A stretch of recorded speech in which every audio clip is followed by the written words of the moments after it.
And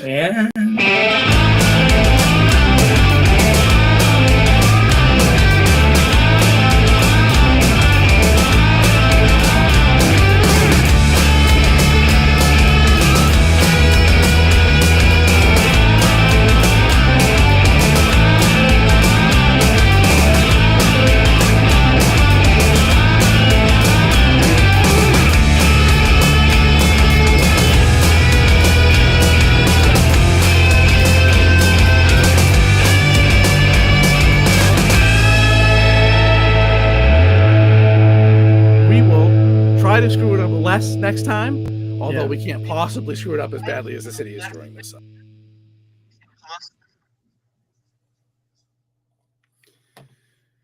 And welcome to This Week in Worcester Podcast. I am Tom Marino. I am the editor of This Week in Worcester. I'm here with Mr. John Edward Keogh. He's a contributor to This Week in Worcester. He is the president of Hollywood Film Group. He is the executive producer at Manny J Media and 5,000 other titles, but we'll stop at 3. Hi. That's me. Memorial Day weekend. Everybody enjoyed their day off. Tomorrow, those who get it at least, I wanted to open with a little comment on Memorial Day. I saw some things today on this here intranets. Lots of mentions or commemorations of Memorial Day. Saw one veteran post, stop thanking me for my service on this day. This is about today is about those that lost their lives. We have a whole separate holiday for veterans in general called Veterans Day, which I thought was interesting. I saw some other stuff about, some generally, I guess you could vaguely call it anti-war rhetoric in criticizing those who have served on this day, especially. Which I think was the point. Louis C.K., done some bad things, well documented. We all know that, but he has a bit. I don't remember when it was now, and he's talking about he was on a plane and there was a soldier on the plane and he was flying to be deployed. And the joke was kind of like he's taking commercial to the war, but he's got this he's got this line in the middle of it that's really, it's I don't know, it's kind of slickly done, and it only got a few laughs in the room, but he said he's been told his whole life, talking about the guy he saw on the plane, he's been told his whole life that this is the right thing to do, and he's doing it. He thinks he's doing the right thing, and that was kind of the slick thing that he's fucking in. But I think it's also worth considering. You know what? If you're asking me, do I think it is a wise thing to do these days? Join the United States military? I don't. Because our country doesn't really care about our military people at all. Both in what and how they're deployed, what they're deployed to and how. And, of course, our veteran services are a joke, especially given the number of veterans that we have. But because you disagree with somebody's wisdom doesn't mean you can't respect their decision. Again, a lot of people believe that that's the right thing to do. If you don't agree, that doesn't mean you can't respect their decision to do so. And all it reminds me of is these comments like this is a thing that Henry Kissinger is alleged to have said. He denies it. It was, I think, Woodward. I think Woodward had it in one of his books. And Kissinger denies he said it. But it is, military men are dumb, stupid animals to be used as pawns for foreign policy. As instruments of foreign policy. Used as pawns, stupid animals, used as pawns and instruments of foreign policy. And that's probably, at least in modern times, the most evil person that's ever walked the face of the planet. No, that's too far. Probably the most evil American of his generation. I mean, this is a bad human being. And you're just really echoing his thoughts. So why don't you shut up, especially on Memorial Day? That's all. That's my thoughts. Yeah, I think today, like I went to the Memorial Day event at Elm Park, and I think that you should like at least take a moment to think about it. It doesn't matter if you agree with the particular actions that someone was deployed in, but if someone gave their life in service, there's like it just isn't a place to talk, right? You know what I mean? Like it's just kind of like, all right, it's time to be quiet. And I thought today was very interesting because there was a guy who was there just for the like the veterans of the Civil War from Massachusetts who like went down believing that they were helping save the country. And if you ever saw the movie Glory, which does change some things about the battalion. It's not fully accurate, but there was a group of men who thought that they could help free people that were being oppressed, right? So yes, I understand that Lincoln wasn't making all the decisions for the right reasons, and Grant and blah blah blah.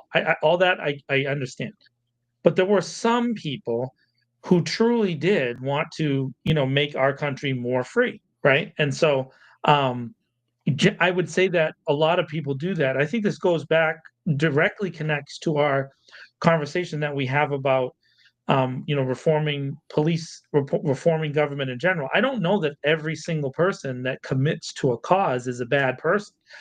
I just think that sometimes the systems that are in place are sometimes so difficult to overcome that maybe good people are used in the wrong way. But to say that those people are dumb animals, um, just is wrong, right? It's just completely wrong. And so, today I had this great conversation with a few veterans, and I feel like often veterans who have seen combat are the most peaceful people that you'll meet because they know what it means, right, to actual face violence. That's not always the case, right? But I find it to be generally the case, especially some of the older veterans. I think that some of the modern wars are a little bit different in that there's been some different things that have happened to our veterans. But I would say for the most part, that's what you end up having. And so I think it's just a day that you should just be kind of quiet and let people think about the people who passed away and let them just honor the dead, right? It doesn't matter what your religion is, it doesn't matter what your thought process is. It just matters that they're taking a moment to think about someone who's no longer there. And I think that's the right thing to do on this day in particular. Yeah, and just to be clear, I didn't. It wasn't as harsh as that I saw Right. said on the internet, but just that's what it reminded me of is that alleged Kissinger quote. I believe it. I mean, generally speaking, Bob Woodward, I don't always agree with him, but I believe that Kissinger said something like it.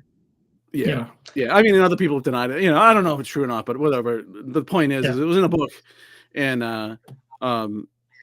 so I have no problem with going after people like that who say those things, believe those things, or act in a way that would lead you to believe that they believe those things. People in decision-making positions. But to start going after rank and file folks in the military because, whatever and look, I might agree with you on at least some of, the things that have been performed by our military on orders of people that are worth criticizing, not rank and file folk, right? So, I had no problem with obviously anti-war people. I think it's a noble pursuit. But to start going after rank and file folks who really, they told their whole life that they should volunteer for the country, and they did that. I may question their wisdom, but that doesn't mean I can't appreciate, their willingness. So I think it's I always found there's a couple of local anti-war groups here in Massachusetts, but in Worcester that have gone to like events and stuff. And there's one of the organizers was around today at the memorial. They don't do that there though. You know what I mean? Like they don't. They there's a they're there to honor those people too. And so I think that conversation is needed really because it's kind of the nature of our world. As much as we want to progress and talk about new technology and, everybody getting fed and all these other things, we really do live in a world full of violence.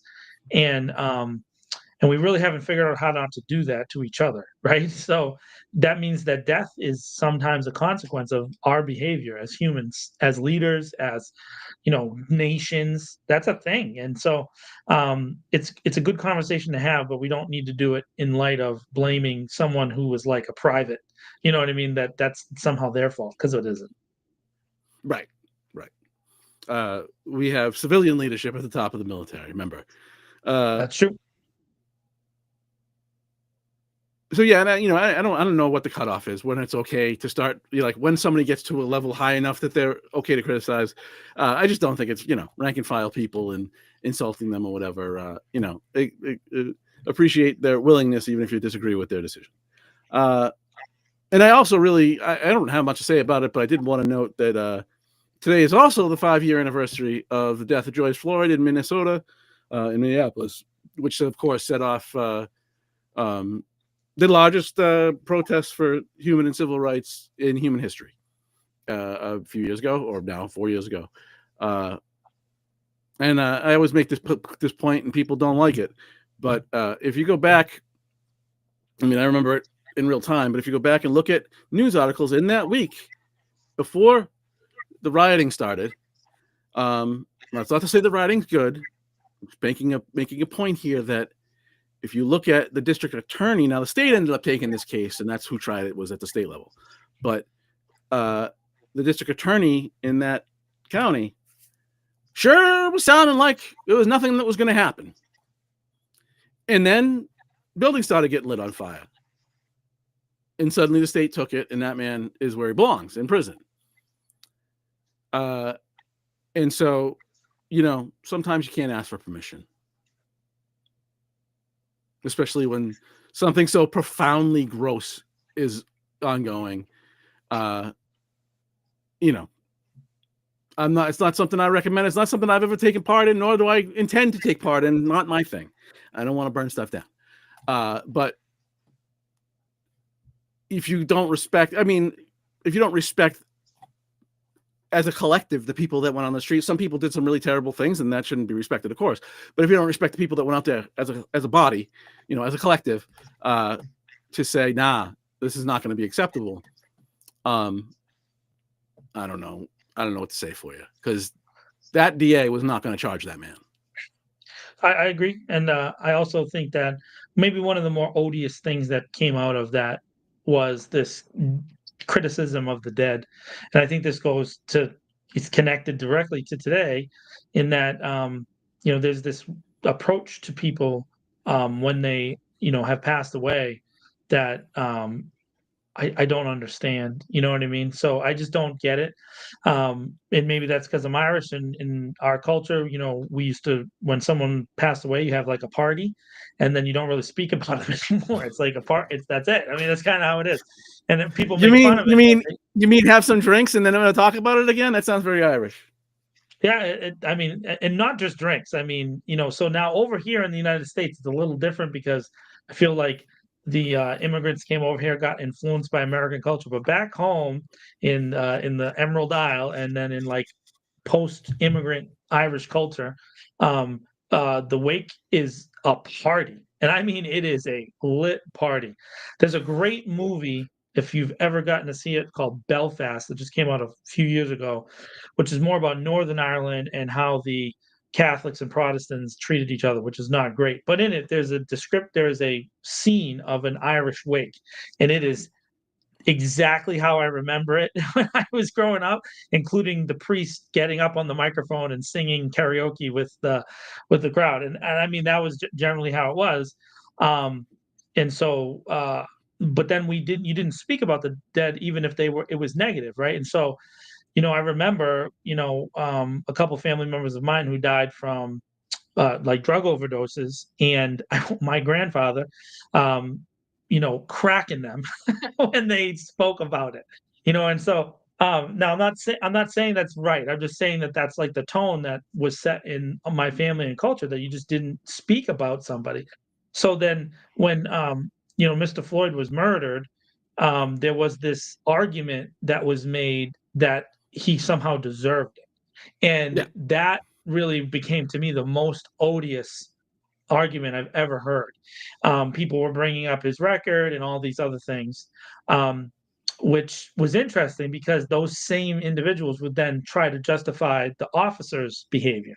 And then, of Right. course, what happened was a game really of revealed things, and so we started to find out more and more about this officer who had a record, a very, very long record of abuse, and very similar to several officers here in the city of Worcester who he was being charged regularly with, abuse of power and use of force, excessive use of force repeatedly for from almost 2 decades, Mr. Chauvin, and was repeatedly found innocent, despite witnesses, despite in some cases some video, and the version of BOPS, which in Minnesota is called Internal Affairs, but very similar department to what we have here in Worcester, repeatedly found him not guilty, and then he ended up murdering somebody, and then that really strikes at the heart, I think, of what we're trying to say,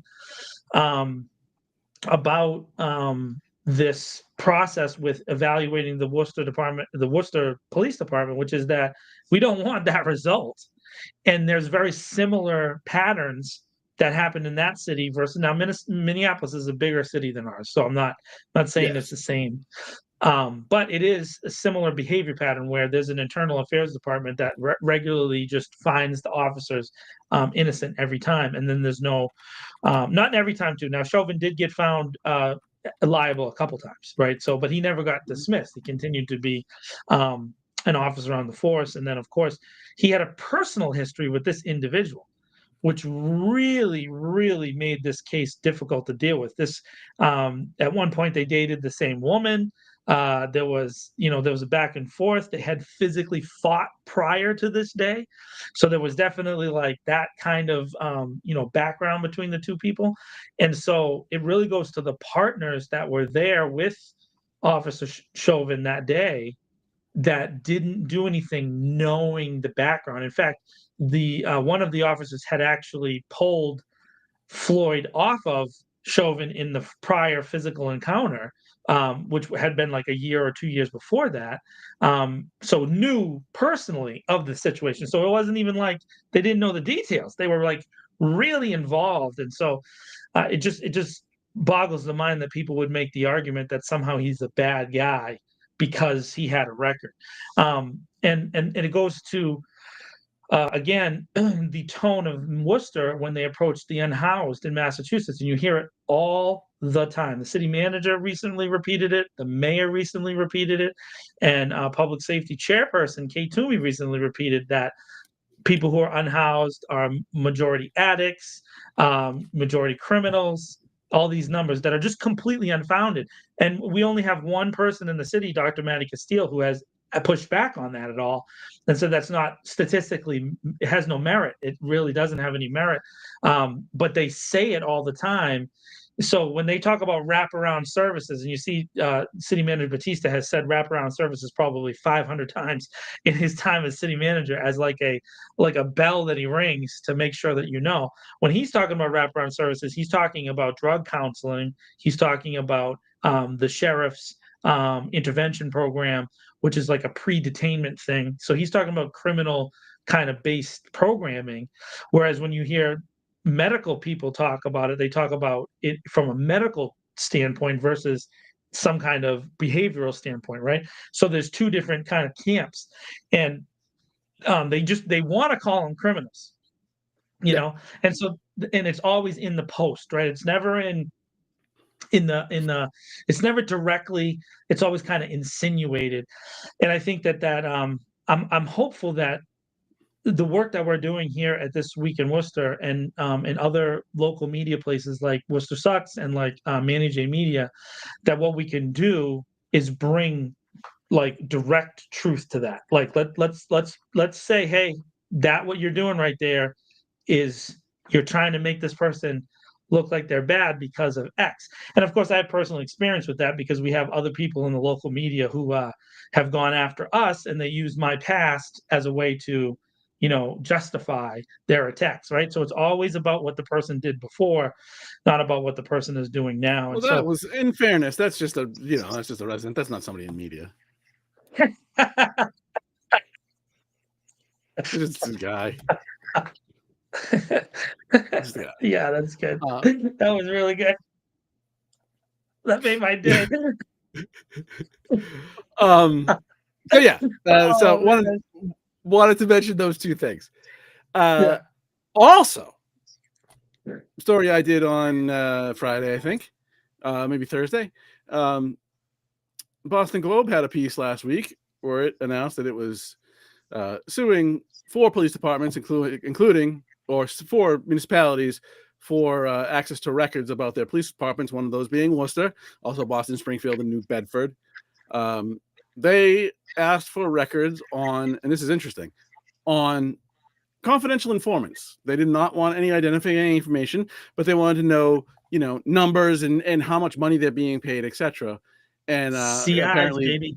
yeah, and apparently these 4 cities, they said actually about half the cities in the in the state, half the municipalities in the state, just didn't respond at all. I imagine that they get denials from the 4 that they're suing. Is my guess. I don't know. I don't think they said, but nonetheless, Worcester heading down the path of another records lawsuit just a couple years after it paid $180,000 in attorney's fees for the Telegram and Gazette and $5,000 punitive damages, along with paying a private law firm to represent itself and to delay the public having access to disciplinary records on police officers for 4 years. They spent, you'd have to say it's over 300. You'd imagine they paid over 100 to their attorneys during that case. It was, a long case that went to trial, and then there was appeals. So, you have to say over 300K to delay access to records for 4 years to the public, access to the public for records that are public. In other words, they spent $300,000 of your money to delay you knowing things that are on documents that you own. Right. Not only that, Tom, our state, we don't have a media shield law, so when it comes to sources for media, but we have a state that has a record of granting these requests to local media outlets, including on confidential informants. And one of the most famous cases of all time with Mr. Whitey Bulger and his the information that his brother, Billy Bulger, who was at the time president of UMass, was feeding to him and to the FBI, which was a massive case almost 30 years ago. That case was actually the centerpiece, one of the centerpieces of the federal prosecution of Whitey Bulger, which was led by the current DOJ representative attorney for the city of Worcester. At one point, he was one of the prosecuting attorneys on that case. This is already established in Massachusetts law. So all they're doing really is delaying it to the hearing. At the hearing, they're probably going to lose because in this particular case, CIs, if you go look at the Globe's thing, they didn't ask for names. They only asked for how much each department pays. This specific thing has already been lost by tons of other police departments, including Boston, by the way, which is kind of silly, right? Like they've already lost this lawsuit, and the people of Boston, in the Globe Spotlight series. So of course, the Globe Spotlight series has done this work repeatedly now with taking people to court. They have the resources to do it, so good for them for continuing to push. But again, why would you want to hide this information unless it's such a big number, right? It's on this. It's on these uncategorized funds that it's something that needs to be reviewed, because then what happens? Let's just say it's a number that's in the hundreds of thousands. I would like oversight on that. Like, what are they paying? Are they paying cash? Are they handing out, cash to people that are informants? Are they paying people inside of jails, which is a huge problem for 2 Worcester County sheriffs ago, who was paying people to, wear wires and lost several cases because of it. Something that he learned from the former Bristol County Sheriff Tom Hodgins, who caught the Bristol County Sheriff's Department in a ton of lawsuits for the same exact practice. So those are things that you would want to know. Is the Worcester Police Department engaging in that? So now the Worcester Police Department pushes back, right, on that kind of narrative, but they're not letting the information out, which just makes them look guilty, right? Right, and which is funny, because I've seen a little narrative developing on Facebook, between a couple of our local union leaders about if you have nothing to hide, then you would just give up the information. So I would say the same thing to them. If they have nothing to hide, why wouldn't they just give up this information? Which again isn't asking for the names of the CIs.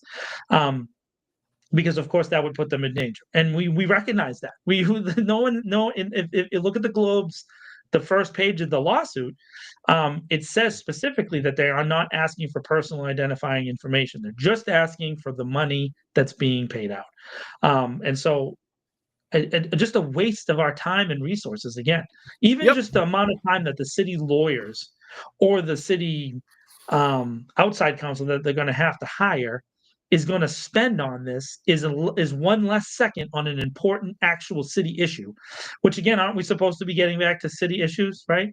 Isn't that what I've seen at several of the candidates? We're supposed to be getting back to municipal governance, right? So then why are we doing stupid stuff like this? Why? Who is making these calls? Because it feels like it's an all citywide administration tactic, is delay, take it to court, delay. But Tom, they haven't won yet. They haven't won yet. So why are they doing something where they have zero track record of winning? I mean, at one point, Neil McNamara, when he was at the Patch, was just smashing home runs after that, one after another, just winning records. And then Brad Petroshan in the Worcester Power 100 thing, the Worcester Business Journal, he said his proudest moment was winning the lawsuit against the police department for records. So it's like, why are we doing this over and over again? And we're building up this culture of just refusing to acknowledge things that we know. We know it's going to be a stupid number, and we're all going to be mad about it. So let's just tell it, and then can we have oversight? Which, of course, goes to what you have been reporting about now for more than a year, which is about there is no oversight. Oversight. Let's talk about oversight. Yep. I mean, the oversight is so strenuous. It's so strenuous that the city manager's office, his office, that budget was approved without any comment last week. So that's oversight for you. 17 marketing people or whatever he's got. You got 17 people in his office. The city council has 15 people in its office, and that includes all 16 people, includes all 11 city councils. So Yes. And when their budget comes up, they'll also just say, okay, we'll just take what you're giving us. And that's interesting because in an article in the latest 3 things, which will be up, I don't know, at some point in the next couple of days, right? I wrote about that it's more than double the actual governing body that we have direct access to. And then the city manager, there really is no direct access to him unless you work for the Telegram and Gazette or the Guardian. Other than that, no, that's not necessarily true. I mean, come on, we both met with him. I mean, no, I'm not saying that I don't meet with him, but I don't get. He never gives us stories before he gives it to them. So there is some level of access for them that is different than for local, I guess, non-traditional legacy media flagship places, right? But again, the people really don't have access to them, right? Some people do. You can request a meeting with the city manager, but then as you've seen reported, usually Amy Peterson will answer that with this will be handed to the city manager, and the team will determine whether or not it's in the city manager's benefit, right? That's normally the what they say to a citizen. So if you wanted to talk to him about that budget or about these different things, you're basically limited to having to go out of your way to set a special appointment. And maybe by that time it's moved on. And plus, regular people have regular lives, so they can't always move in real time towards dealing with an issue of the week. Maybe like today, I was able to write the article about Memorial Day and do it, but only really because I was walking in Elm Park. It wasn't because of any particular thing, So getting access to this information realistically is a numbers game that the regular people can't really keep up with. Right. I actually, so the last one with the TNG, I mean, it was so similar to a case that they had, 15 to 20 years earlier. There was no expectation that they were going to win that case. They tried to say that because they basically tried to say that there was a litigation exemption, except there is no litigation exemption, right? Because you have to cite a specific one of, I think it's 8 exemptions that are in the law to deny somebody records. Otherwise, records are presumed public unless they cite an exception, right? So you can ask for something, and if they're not going to give it to you, they have to cite the law, one of those exemptions. And they essentially attempted in that case with the TNG, attempted to cite a ongoing litigation exemption, except that doesn't exist, which is exactly what the judge said. In this, it's a little more murky. I'm not sure. I imagine that without the identifying info, I'm not sure what exemption they're going to claim. They're going to claim ongoing investigation. That doesn't make any sense, and nothing else will really apply. So, yeah. I mean, it's not as clear as the last one, but my gut says I don't see them winning it. Yeah, I guess we could probably go dig into the case law or the decisions around the Boston case, but I mean, there's obviously the two really big ones being the Whitey Bulger thing, and then of course the sex abuse scandal with the Catholic Church, which but again, there was law. So, I mean, the law itself that underlies it is related to the public records law, which back in the 90s when the Boston police lost the first one, was probably less robust than it is now. Because as far as I remember, under Deval Patrick, passed that the newer version of the public records law, which made it very difficult to deny media. Baker signed that. He didn't sign that, or did Baker signed it? Baker's 2016, yeah. Okay, yeah, Baker signed. So, but that law made it really hard for cities to do it, but they still deny access.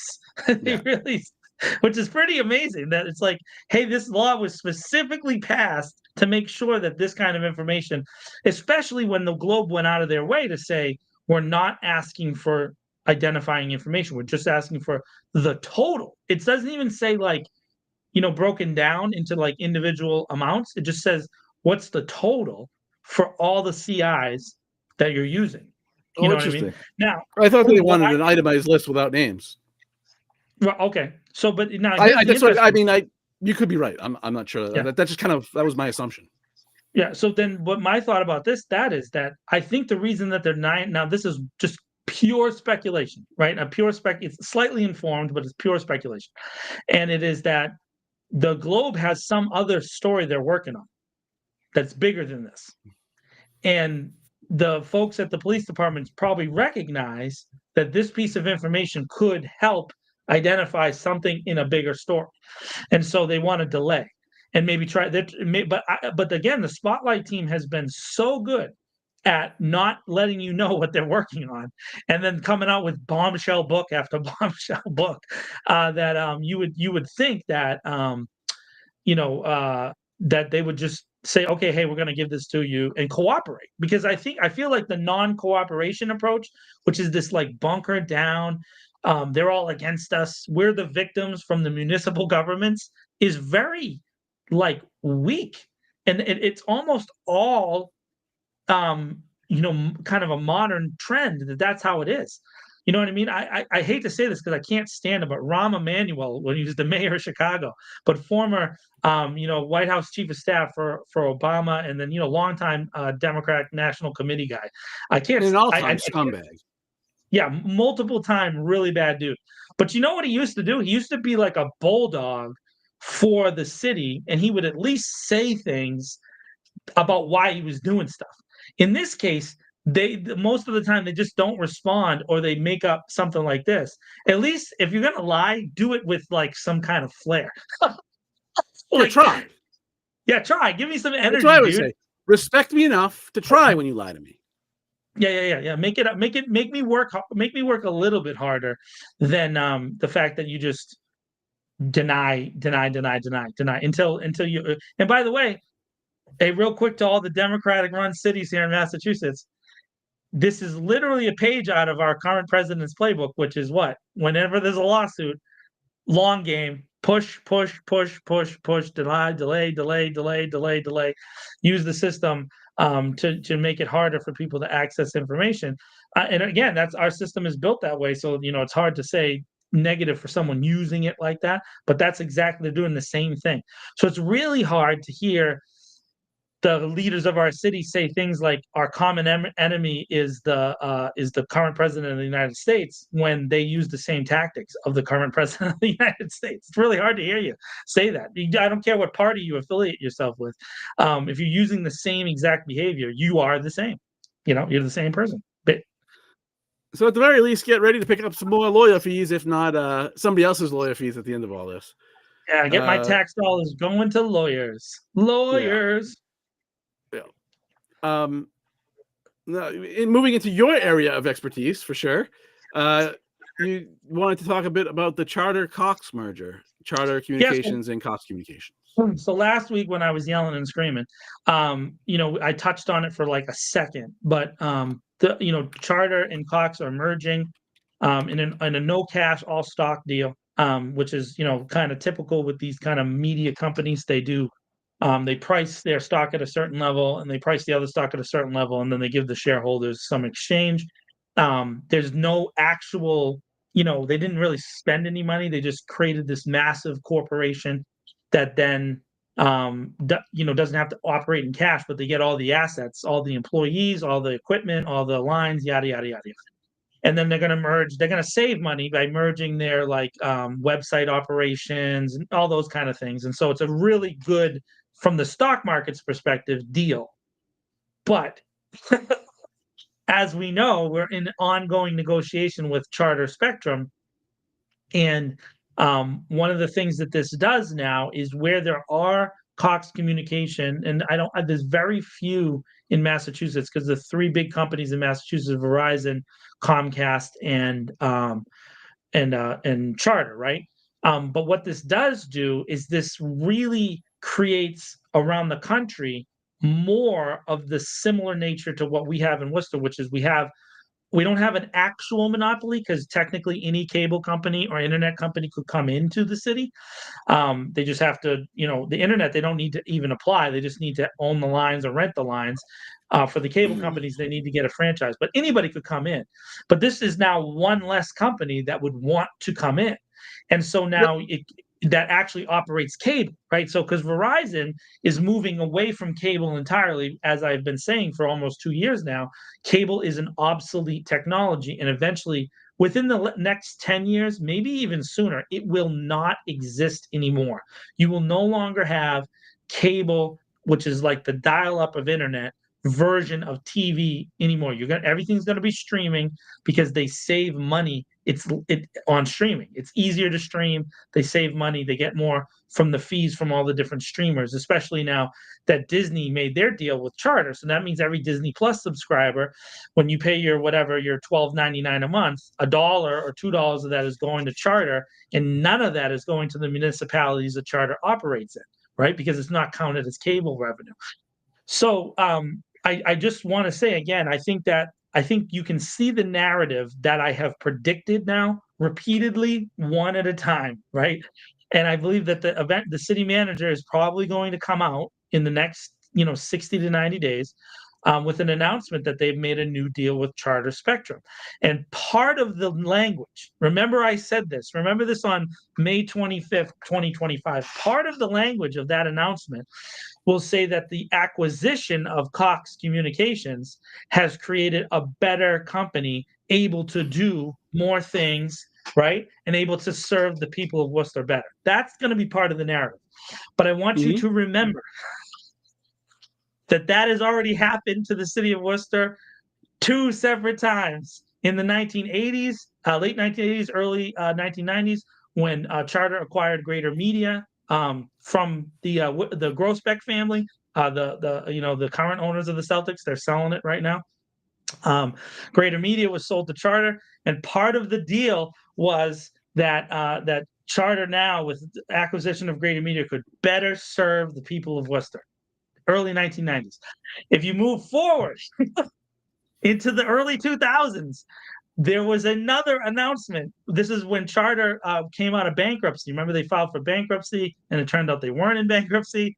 They acquired or merged with Spectrum, so it became Charter Spectrum, a more nationalized company. And they said at the time, they are best positioned to serve the city of Worcester and some of their other New England communities better because they have acquired this new thing.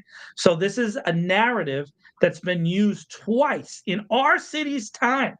And I guarantee you, I'm betting this right now, unless the city manager is watching and he's gonna like say, "Oh damn, how is John reading my notes in advance?" And the answer is that that's how they always do it. And if you go to all the situations that we've seen in our country where the franchise license related to cable has been fought over with municipalities, this is always one of the techniques that they use, which is we're merging with a bigger, better company with more resources and more employees, and we're going to be able to handle it. But remember, Tom, they just closed the call center that was based in Worcester just less than 2 months ago. Well, I don't think it's closed yet. It closes next month. It closes next week, right? It's June 1st, right? Is it? So how are they going to serve us better with 170 less local positions? Right? Yeah, and I think this, and now it becoming a bigger company, right? This merger pending, I think it'll get approved by federal regulators. It certainly doesn't help the city of Worcester in its negotiations, right? Because there's now Worcester is less to lose, right? They aren't, although it'll still be their biggest, probably. I don't know. Cox is huge in Providence, so I don't know if that's bigger, but nonetheless, it was Charter's biggest market in New England, and now it's gaining some other New England markets, and just Worcester matters even less now. Yeah, so the leverage we had is gone. I mean, it matters even less.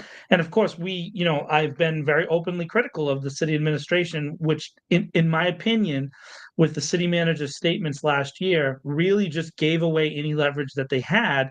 And Charter has negotiated in public while the city has negotiated in secret. And it just it's a failing model. Again, I feel like I've been as fair as I can. I understand that some people say that I'm harsh on the city manager. I don't know that that's true, but I want to say that this is now, at this point, he publicly stated that he wouldn't try to create a municipal broadband company. That was his decision. He said it was impossible, very impossible. He said that he wasn't going to deny the license. I didn't tell him to do that. He did that on his own.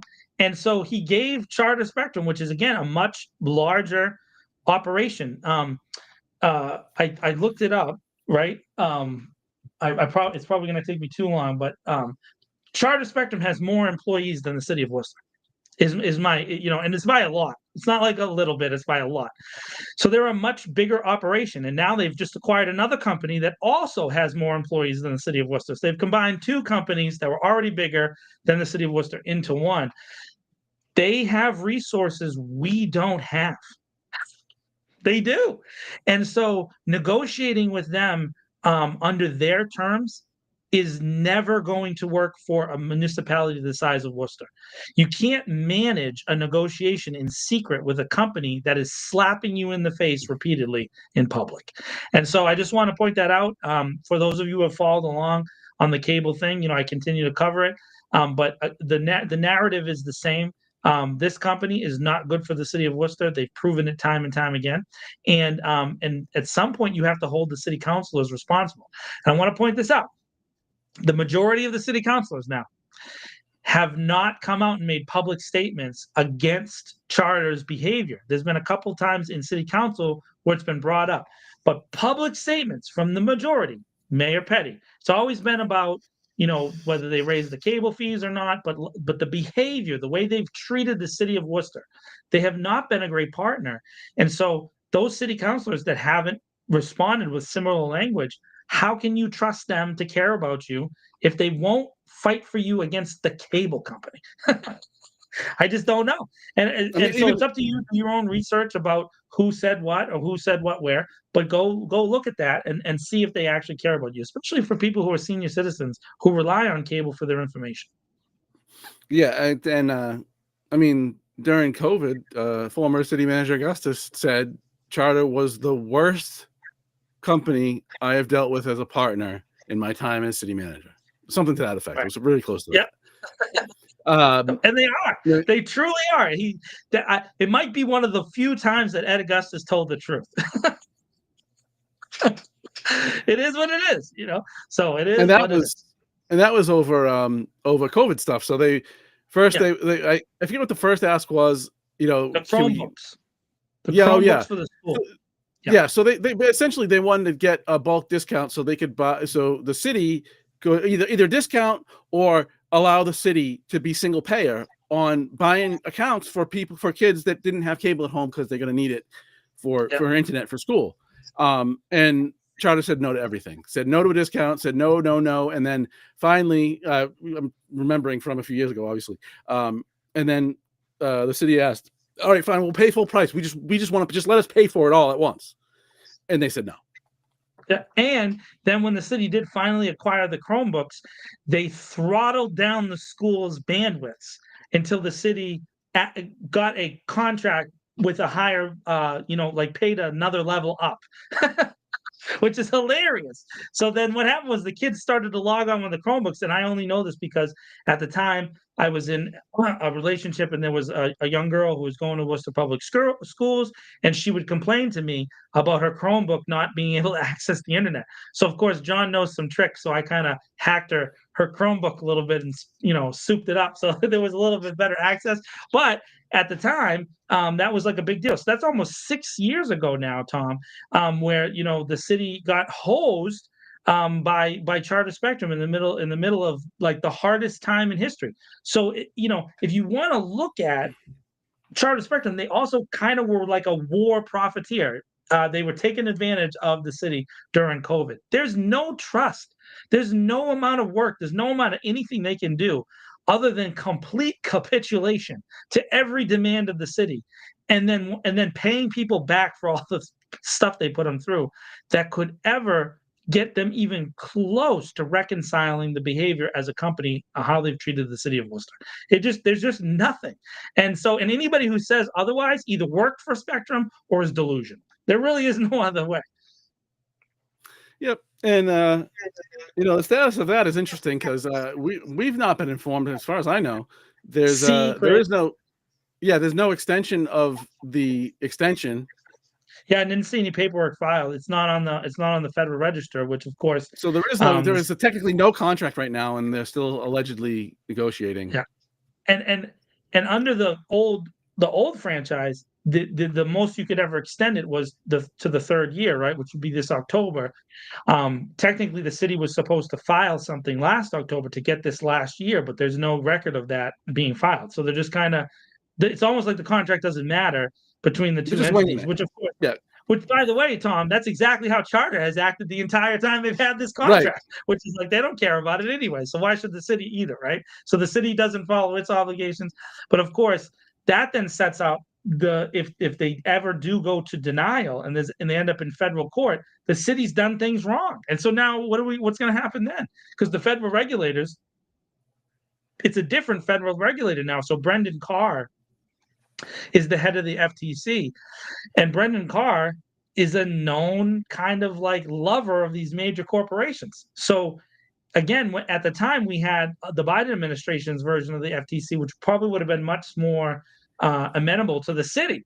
But now we're stuck with a guy who probably is going to screw us too. So it's like, hey man, we can't get it coming or going. It chose not to, because it chose not to do anything about it. The city administration chose not to, right. The mayor, the city council, but the people did not choose this. They did not vote for this franchise. In fact, they did They did 2 major surveys, and if you wanted to say the city put it to a vote, the vast majority of the citizens who answered the survey said that they would prefer that Spectrum goes. So we have on the record the people of Worcester, and the city administration and the city council is just not listening. They just aren't. Yeah, I mean, to be fair, the city council has very little purview over this directly, but of Yes. course they can, as I say, but the city council has the power that they never use of or else. Or This is and what's they going to could happen, have. or else we'll get somebody that will do And make if that you happen. remember back to it, I did ask for a petition, and the petition was for the city council to make a recommendation to the city manager about where he should go with this thing. And of course the city clerk, because of the city attorney at the time, Mike Trainer, was on the negotiation committee for the it's so ridiculous, Tom. Yeah. Yep. It is. It is. They denied me that petition. Of course, I ended up getting to speak anyways on a different item, and I have since spoken many times on cable in the city council chamber. But the city council has not even tried to do that, except for one councilor, Jenny Pasillo, did ask for a report about it, which I believe still has yet to be answered by the city manager, which goes to another one of Tom's repeated, things about the city manager can pick and choose and deliver whatever he wants, and he does not answer to the will of the people or the will of their elected representatives. He just does what he wants. Yeah, it is what it is. And in a city with real oversight, they would just call the director of cable services in and say, "What's the deal?" Yeah. This is the information we want, and we have a right to it, but not in this backward city. And lastly, the Worcester Regional Food Hub is coming. You had some thoughts. So I want to say this. I'm not against the Worcester Regional Food Hub. I love the idea of access to more food. However, our city manager, once again, is tone deaf. He's just tone deaf. He made this ridiculous comment that he'd rather have food hubs, which take years and years and years and years of preparation, than grocery stores. And he did it inside of the train station, which, of course, is a huge sore spot for all the people who live downtown who do not have access to a local grocery store.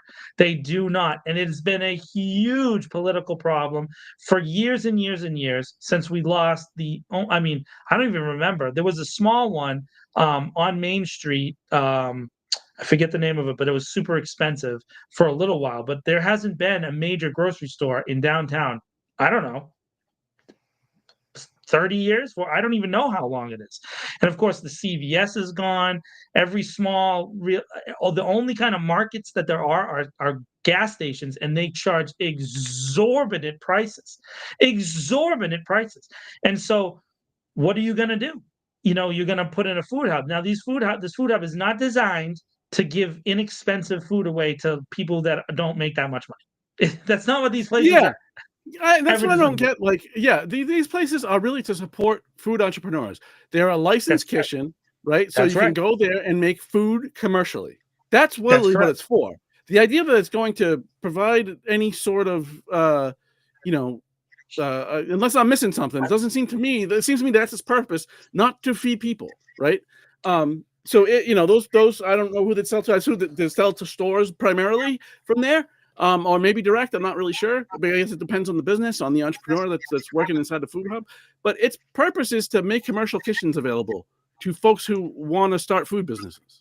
And if you go look at the folks that were there, right? And I'm just, again, you have to really pay attention to these things and really look at it. You saw some of the biggest restaurant owners on Shrewsbury Street were all there. So what interest would they have in being at this event? Well, of course, they all work on Shrewsbury Street, which notoriously has some of the smallest kitchens in Massachusetts for restaurants, because it's such a packed neighborhood, and it was traditionally not necessarily how you would develop a restaurant row, right? So they all have struggled with having bigger kitchens. And so there's been the advent over the past 3 years, thanks to DoorDash and Uber Eats, of what's called a side kitchen, right? Or a ghost kitchen. And so a lot of these restaurants make food that's specifically for delivery and that they go out the door. And of course, Tom, I have a question for you. Have you ever used DoorDash? Has anybody I ever haven't. used DoorDash? Okay. So I delivered for DoorDash for a while when I was struggling to make ends meet, and maybe I'll go back to that when I'm not making any money. So DoorDash is a place where people with nonsensical amounts of money, and then some people who don't have money, pay crazy prices for stuff that they could just go get, right? So this food hub creates kitchen capacity, which doesn't exist really in the city of Worcester, and it is directly accessible to the restaurants on Shrewsbury Street. You have to follow the money. Those folks put pressure on the local city councilors and the at-large councilors to get this thing done. This was not necessarily driven by local, small, grassroots community activists. And if you look into these food hubs, they're generally about, as Tom pointed out, entrepreneur opportunities, but almost always they end up being used by large restaurants for excess commercial kitchen space, which is very difficult to find. And with all the old buildings on Shrewsbury Street, it is very difficult to pass inspection because it's really hard with those old buildings without tearing them down. And that's cost prohibitive. So you either have to use the same kitchen that you have. So if you go look at some of the restaurants that have survived over the years, right, in Worcester, they've been able to expand their kitchens. I know this partially too because I used to work for Westerman's Restaurant and Food Supply, right? And so what Westerman's model is, and they're they're a great company. I don't have nothing bad to say about Westerman's. I worked for their commercial part for a little bit, and then I worked for the prop house. They have the largest prop house in New England. Their job is to figure out how to make space better. And they have a great team over there that really does shrink kitchen space. So if you go look at this food hub, they were very much involved with the design of this food hub because, Dan and Ron Entwistle, who owned Westerman, and then Dan Diaz, who's the general manager over there, they're amazing at redesigning kitchen space. On the movie Shutter Island, they designed the commercial kitchen that's in the mental hospital. All right. So you have to know about who is being called to use. And good for them, by the way, for getting into this work. It's a great job by them. But that's the reason behind it. It's not necessarily for the local people. And of course, the city manager just put his foot in his mouth by saying, I'd rather have a food hub than a grocery store. They're not the same thing. You're saying something. Unless we're missing something. Unless we're missing bad. something.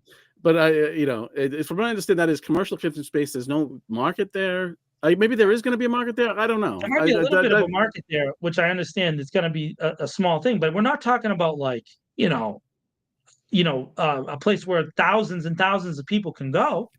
It's Right. not that big. The train station is nice, and I think it's a great use of space. They should put shops in there and use all that kind of thing for that. But how does it replace a grocery store, especially an inexpensive grocery store in downtown where people who live there? By the way, Tom, I don't know if you knew, but they have all these buildings downtown that they've been building lately. You know what I mean? So isn't the goal to have a larger population from Kelly Square to downtown? Isn't that what they're doing, guys? I mean, everybody can just grab hold of it. Aren't we supposed to fill those buildings, which haven't been filled yet? They promised they would be 90% filled by now, but they're still not. So isn't that the goal? Is to drive population to that area? So if you are driving population, where are they going to get their groceries? All they seem to want to do is bring in people from Boston who, because they lived in Boston, are making more money and have a higher cost of living until they move out here, right? It's appealing to move out here. And those people can just Grubhub it because they're saving so much money from living in Boston. Grubhub, DoorDash, Uber Eats. So then we're increasing the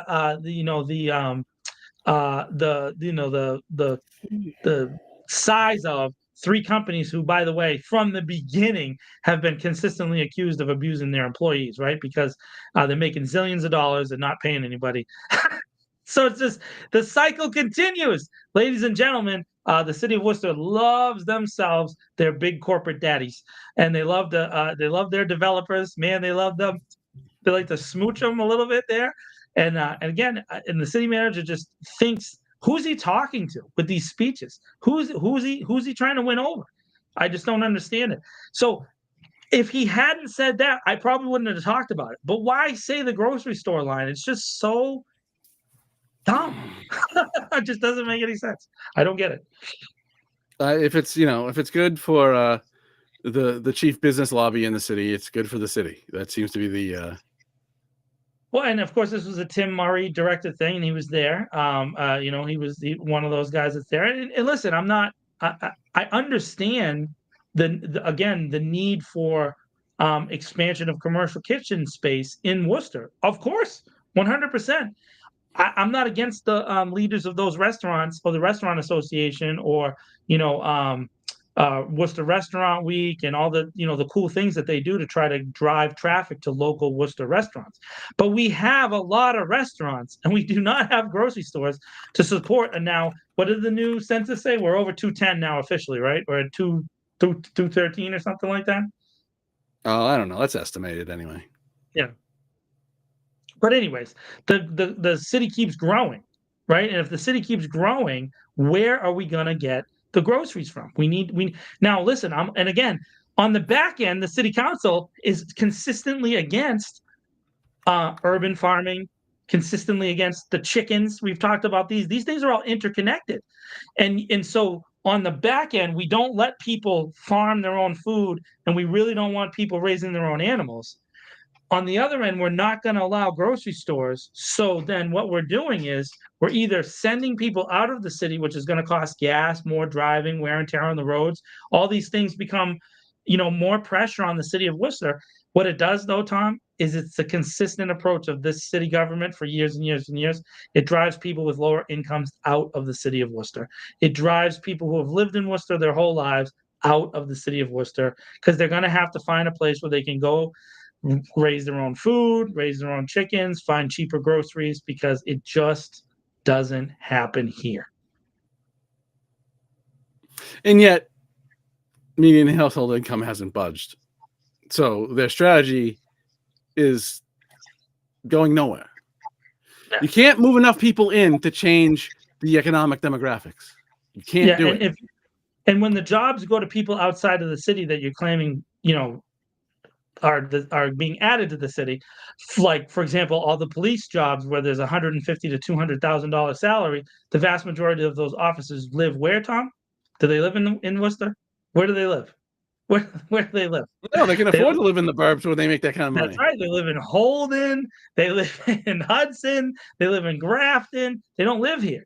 And so their $150,000 salary that the city of Worcester is paying is going right outside the city. And so what are they doing? They're spending their groceries at whatever's closest to them. But they're surely not, which is, by the way, we just lost the price chopper. We just lost a price chopper, which, by the way, is hard to do. It's really hard to do. We lost the price chopper literally not far from downtown. But why? Because the folks that would spend the money don't spend the money here. The grocery stores are located inconveniently for everybody. I mean, we've never replaced Big D. Everybody remember Big D over in District 5, right? And we've never replaced these things, and we've never really built out the food infrastructure in the city of Worcester. This has been a thoughtless approach by 20 years of city managers, and even before that. We just don't have a system that's designed to help people live affordably here.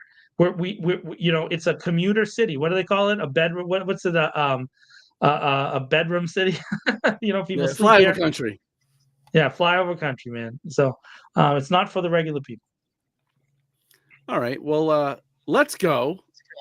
That is our topic list for the day. Let's go to John's favorite part of the show. Now, you know what? See, I've been on my best behavior the whole night. I didn't swear.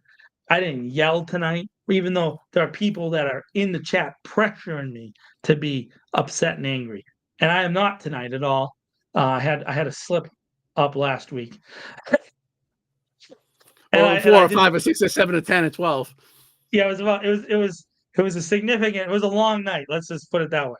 And Tom, but I want to talk to you, Tom Marino, consistently. Tom Marino is denying the most watched, the most favorite part of the show. And by the way, our ratings spike at the end of the night. We have people coming in from all over the place. Twitter, we have ratings. Facebook, YouTube, everywhere. People want to see me ask Tom about his favorite things. So we were even getting views from Google Plus, and that doesn't exist anymore. So, Tom Marino, since we're on the topic of grocery stores, I have a great question for you.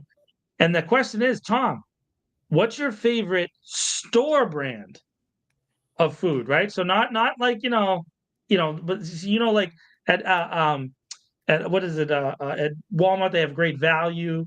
At Price Chopper they have Pick. I think it's called Pick. So what's the thing? I have a specific name that I could give you that might help. The Usenet. Usenet is on fire, Sean. That's so good, dude. You don't remember Usenet, Tom? I know. I'm actually looking because I don't see his comment. I don't see any Because comments. it's on Twitter. Yeah, it should be coming through.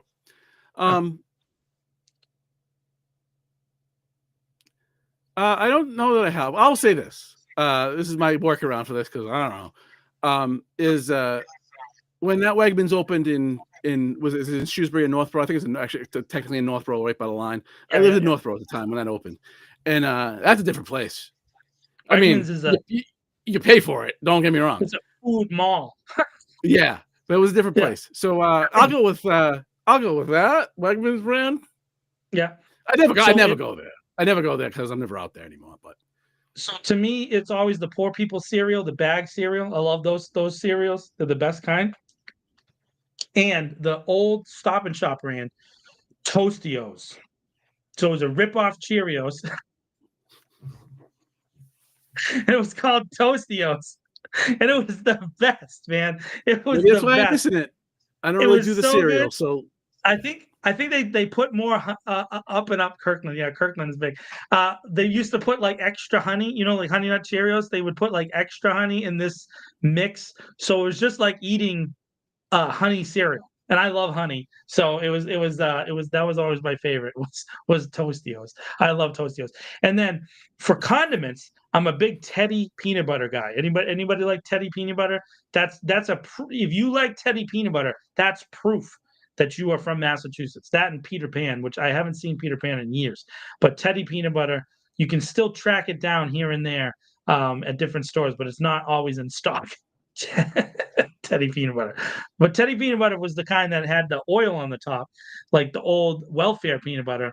Of course, poor kid, I know about welfare peanut butter. You used to have to mix in the oil in the can. Did you ever have that? Does anybody ever have the stuff? Yeah, Trader Joe's, man. Trader Joe's is good, but it's so dang expensive. So dang, you almost added a third person, dude. I don't know what just happened there. No, I'm clicking on things. I'm aggravated that Sean just said maybe a cheat, but most of Trader Joe's stuff is great, especially the condiment snacks and frozen stuff. Do you get them now? Yeah. No, I don't. They should be coming in app here. What we're looking at, yeah, it's not. I can see it in my browser thing here. Weird. And then Maria said equate up and up in Kirkland. Equate the cheap milk, Maria.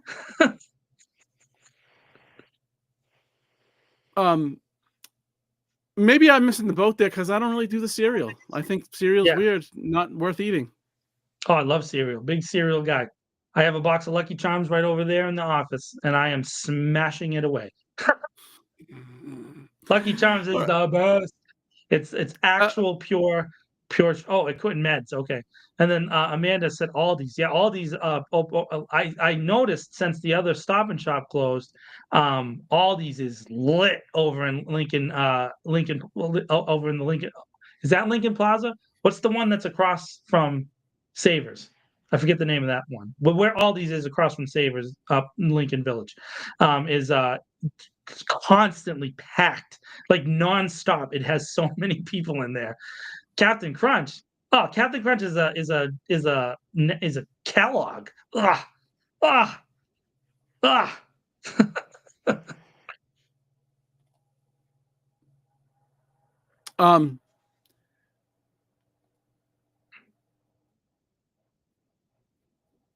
Fill the space with noises till Tom figures out his thought in his brain. Da, da, No, da, I da. was trying to. I mean, I'm looking at Facebook now. I see. Sorry for lack of acknowledging the comments today. I wasn't seeing them as I normally do, and I don't know why. And it's bothering me. But yeah, not much of. You know what I will do though? I will do. You ever do overnight oats? Oh yeah, absolutely. Yeah, that's my breakfast of champions. Absolutely. I also like the what's the cheap one, the carnation one that like they put flavors into. I always like those. Those were always a big, throw a little slap of peanut butter in there, a little hot water. Right. Oh man. Yeah, I mean, I will say this. I'll mention it real quickly. Tom and I are doing some research into some of the comments that have been made to City Councilor Hajjaj, and we just haven't figured all that out yet. So we are working through it, and we're trying to be sensitive to the issue, and we're working on all of those stories all at the same time. The thing is that we are committed at This Week in Worcester to doing it the right way. So we're not trying to beat people to the punch on stories. We're doing research, and it's not easy because for the most part, Tom and I do this as volunteers. Okay, so it's not like we're making tons of money. We're not rolling in the dough here, guys. Which is why we do ask you to like, follow, share, go like the stories that Tom writes and that I write, and post them and share them to all your places, because those clicks and likes do drive some traffic to us and help get at least a little revenue. And then if anybody wants to write for us and you have something you want to do, you have to come deal with the editorial rigor of my main man, Tom Marino, right? So, which is a good thing. I was beaten into being this way. It's not a bad thing at all. It's a good thing. And so what it is that when we publish something, we want people to know that it's true. And we don't want to put people in the position to question it, because that happens even when we are right. Ain't that the truth? Right. So like I said, I was actually on the cable committee for 2.5 years, and then I was the chairman of that same committee for another year. So when I speak about the cable stuff, I actually do know what I'm talking about, and I still get questioned constantly. And despite the research, we've done it. We've proven ourselves over and over and over and over again. And the city, government wants to challenge those things even when we're right. So I think that the thing that gives us the best possible chance of growing is if we stick to that, even though sometimes Tom does publish my opinions. But those opinions aren't necessarily wild, like out of nowhere.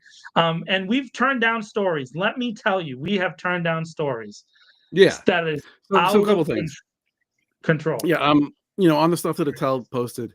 Yeah, we're looking at it. I don't see any value in kind of just repeating what she said, right? So if there's something we have unique about it, we'll do that. But otherwise, I don't know that I want to amplify that stuff. Even though that she posted it, and that's Councilor Councilor Haji can post it if she likes. I don't want to amplify it unless we have something to say, something to add to it. And so we're looking at it, but unless there's something new to bring forward, probably won't say much about it. And what I'm trying to do is find out who's doing it. And so like that would be, so then I would then present that information hopefully to the counselor, and then the police. Hopefully the police would then arrest that person for doing the stuff that they're doing. And if not, then they might get publicly exposed. But I would leave that decision up to the counselor, not me. And so I'm doing that information on that end. I will say this real quickly. I don't want to. I don't. Well, maybe I do. Fred, you have no idea the sources that Tom and I have. You really have no idea, dude. You don't know who I talk to literally daily. This is ridiculous. I don't even want to get into it. Yeah. Yeah, I have an idea too, Sean. I'm kind of working in that. I think you and I kind of know the same group of people. Yeah, I'm headed in that direction too. Yeah. So, and what was the other thing? I mean, and continue to try and find unique takes on existing stories, or unique information, right? Not that everything we do is unique. Never said it otherwise. I do like to have content on the website for people to look at, and can't be breaking something new all the time. Yeah.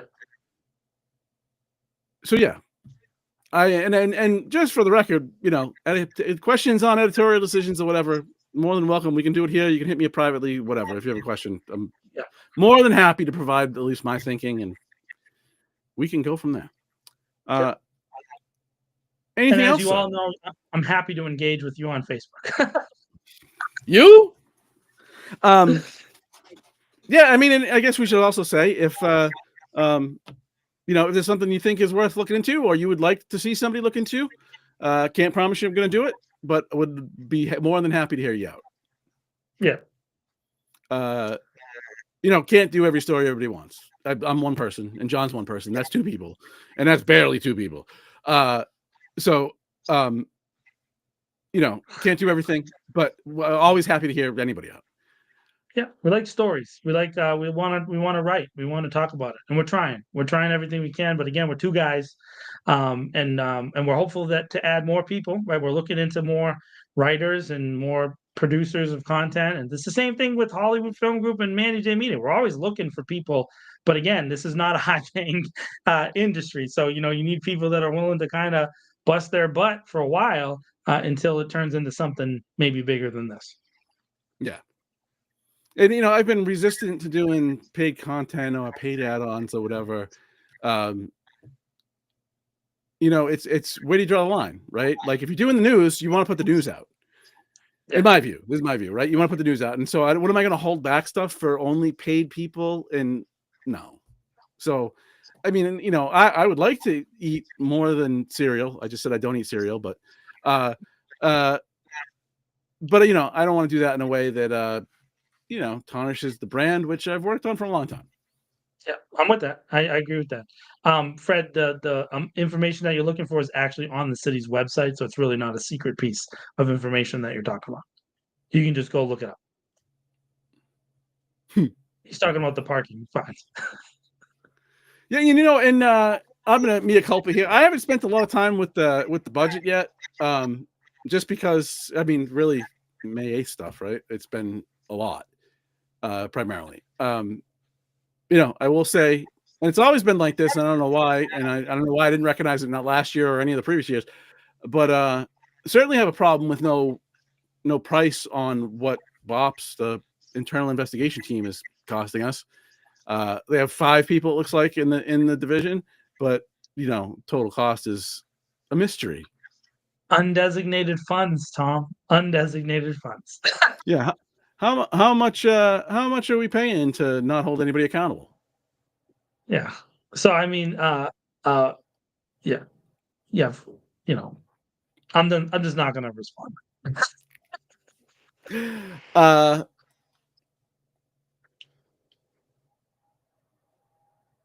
I just got a DM.